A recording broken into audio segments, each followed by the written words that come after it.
Vous avez écrit cet ouvrage sur les irremplaçables et c'est vraiment un thème qu'on retrouve dans nombre de vos écrits comme étant un petit peu, j'ai l'impression finalement, un principe important de votre engagement intellectuel dans l'institution de soins. En quoi justement, quel lien faites-vous entre la santé et la nécessaire irremplaçabilité de l'homme, du sujet? Oui, bah c'est vraiment le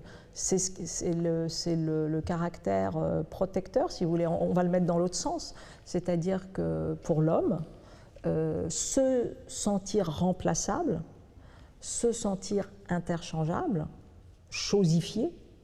Et encore une fois, on reprend de Horkheimer, Lucas, Adorno, jusqu'à Axel Honneth, enfin tous les grands penseurs, pour ne citer que ceux-là, sur la réification.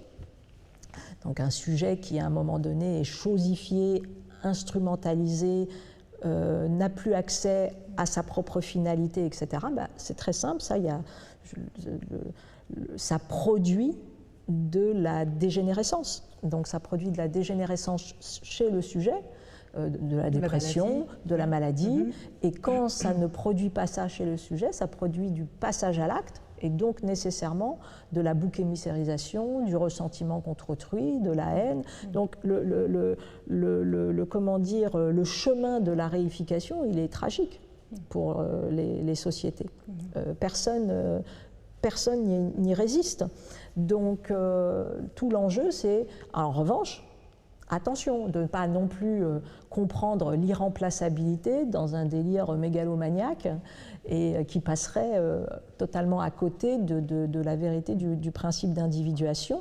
Et c'est pour ça que si on veut comme ça théoriser l'irremplaçabilité, ben, on utilise plutôt des auteurs type théorie critique, etc., mais jusqu'à Jankélévitch.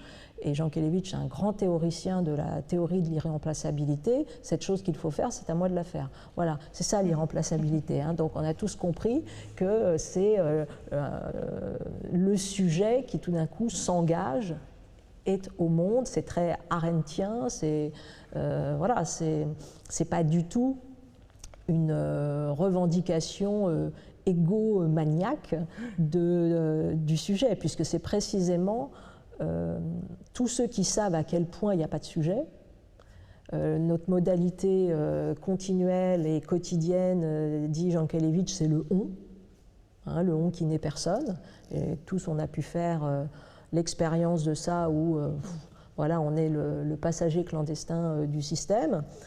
Et justement, il démontre à quel point c'est dangereux et pour le sujet et pour la société.